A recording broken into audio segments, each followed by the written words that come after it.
السلام عليكم ورحمة الله وبركاته، أهلا بيكم معايا في فيديو جديد. النهاردة عملت الفراخ المشوية بطريقة عبقرية بجد يا جماعة. ريحتها بجد كانت النهاردة ولا أعظم حياتي. ما شاء الله كانت ريحتها تحفة تحفة تحفة، ولا طعمها يعني بصراحة. والرز البسمتي معاها كمان يعني. الطريقة النهاردة كانت يعني وجبة النهاردة كانت تحفة بجد، كأننا قاعدين في مطعم أو في حياتي. سألت على الأسعار لقيت الأسعار يعني نار نار نار. الوجبة عاملة، لو انت هتتغدي بره انت وولادك، عايزة حوالي 2000 جنيه. ليه؟ يعني احنا جبنا فرخة وجبنا كفتة وجبنا حاجات حلوة كتير، وحسستهم النهاردة ان هم قاعدين في مطعم. ما شاء الله كانت بجد، ربنا محلي أكلنا الحمد لله رب العالمين. بصوا بقى، الفراخ مستوية على الشعرة ازاي. عملتها كده بشوية تكات وشوية حركات. يلا بينا نشوف المقادير وطريقة التحضير. بسم الله الرحمن الرحيم. اول حاجة عملتها، جبت شوية حلوين كده من الملح، بغسل بيهم جلد الفرخة من بره. تمام. الحركة دي بتخلي اي جلد او اي ريش او اي ريش رفيع في الفرخة او اي طيور بيطلع منها بكل سهولة وبيظهر لي على طول. تمام. أو يعني في ريش كده بيبقى صغير مش باين، ده بيسبب زفارة برضو في الفراخ. وبيبقى في جلد الفرخة كده من بره بيبقى عليه طبقة صفرة كده خفيفة من الجلد برضو من الريش، انتي مش بتبقي واخدة بالك منها. كل ده بيعمل زفارة في الفراخ حتى لو شويتيها وحطيت لها كمية من التوابل وفيرة. تمام. فدي اول حاجة بعملها. خلاص كده هاخد الفرخة بتاعتي بعد ما غسلتها كويس جدا بالملح، هشطفها شطفة حلوة تحت الحنفية. تمام كده. هنا هقطع الفرخة بتاعتي بالطول. لو عايزة تعملي الفرخة كاملة مفيش مشكلة، هوريكي بقى تقطعي الفرخة ازاي عشان تستوي معاكي كويس جدا. الفرخة دي زيادة عن 2 كيلو ونص. تمام. مش هتفرق معاكي خالص لما تعملي فرخة كبيرة او فرخة صغيرة. تمام. طريقة التقطيع بتاعت الفرخة بس هي اللي هتخلي الفرخة بتاعتك مستوية كويس جدا، مش هتحسسك ابدا بفرق ان دي فرخة صغيرة شوي او فرخة كبيرة ان هي ما تستويش بسرعة يعني.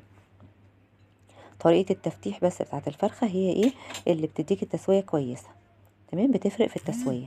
بصوا، قطعت الحتة اللي زيادة في الجناح دي من فوق، دي برضو بتسبب زفارة، انا ما بحبهاش في الفراخ واصلا ملهاش اي لازمة. تمام. خلاص كده. بصوا بقى، الصدر بفتحه، الصدر طبعا كبير زي ما انتوا شايفين. بفتح الصدر كده بديه فتحة من فوق، بلاقي الصدر اتفتح معايا، شايفين زي ما انتوا شايفين كده، وكبر وعرض معايا.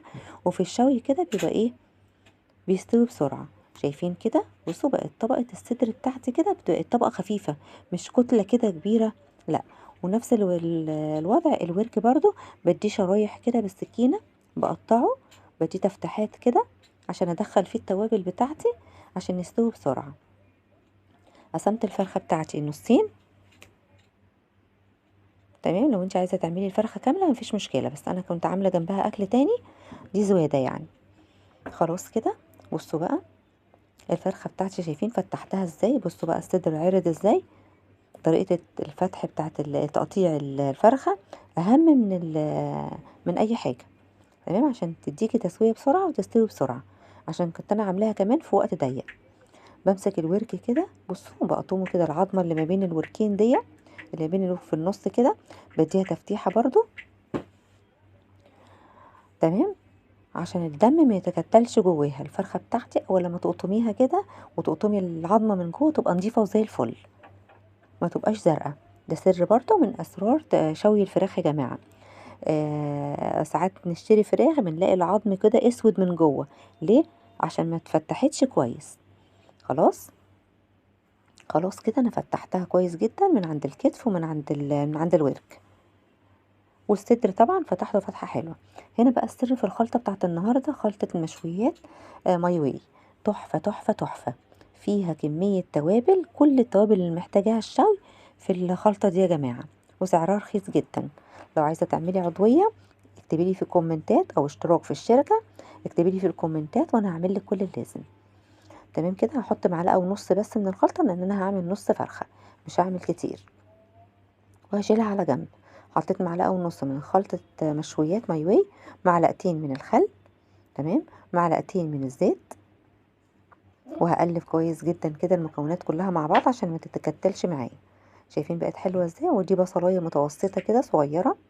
تمام. على قد نص الفرخه. لو هعمل كميه كبيره فرخه كامله هضيف كميه اكبر طبعا، ضعف الكميه. وبشرت طماطميه برده متوسطه، وقلبتهم كويس جدا مع بعض، وهتبل بيها الفرخه. بس اهم حاجه انزل كده ما بين الجلد وما بين الفتحات اللي انا فتحتها في، عشان الخلطه تتغلغل جواها كده، والخل هيساعدها ان هي تستوي بسرعه. شايفين كده؟ وادخل الخلطه بين الجلد عشان تتبل معايا بسرعه، عشان انا عملتها في وقت قصير، بس كانت تحفه من الجمال. كانت جميله جدا جدا جدا. بشكشك كده الصدر برضو عشان كبير، فرخه كبيره، تمام، بالسكينه كده عشان الخلطه تخش جواه ويستوي بسرعه. شايفين بقى خلطه النهارده، وصفه النهارده كانت تحفه تحفه تحفه. لو وصلتوا معايا لحد هنا بالفيديو، ما تنسوش تشتركوا في القناه وتفعلوا زر جرس التنبيه عشان يوصل لكم اشعار بكل وصفه جديده بنزلها على القناه. بعد ما تبلتها خالص بديها رشه كده من التوابل، فيها ملح كده وفيها توابل بتخلي الفراخ تستوي بسرعه، واللحم بتاعها بيبقى طري وجميل. بعد ما قعدتها حوالي ساعتين ونص او 3، او لو عايزه تبيتيها ليله كامله في التلاجة مفيش اي مشكله. تمام، طلعتها كده وبحطها في صينيه على النار من غير اي حاجه، وبشيل منها جميع التوابل والبصل وكل حاجه. بتنزل ميتها وبتستوي، وبدخلها بقى على الفرن.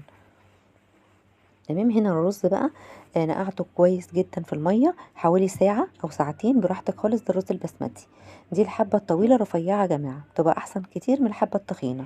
تمام، حطيت لهم شويه من الكركم. تمام، معلقه كامله من الكركم، ده حوالي كيلو الا ربع من الرز. معلقه كامله من الكركم، شويه من الكزبره الناشفه، وشويه من الفلفل الاسود، وشويه بهارات مشكله، بهارات لحمه. تمام، حطيت شويه من البصل، بصلايه بس متوسطه، وشويه زيت. تمام، بحمرهم كده مع بعض، واضيف لهم 3 4 ورقات كده من اللوري، بتبقى تخلي ريحته طعمه حلو جدا جدا جدا. ولو عندك برضو عود قرفه، القرفه العيدان، حطي واحده فيهم، بتدي طعم تحفه من الجمال، بيبقى احسن من بتاع بره بمراحل. ضفت عليهم الرز اللي انا متبلاه. تمام، وبقلب بقى كويس جدا، واشوحهم كويس جدا كده مع بعض مع البصل لحد ما تشمي ريحه التوابل كده.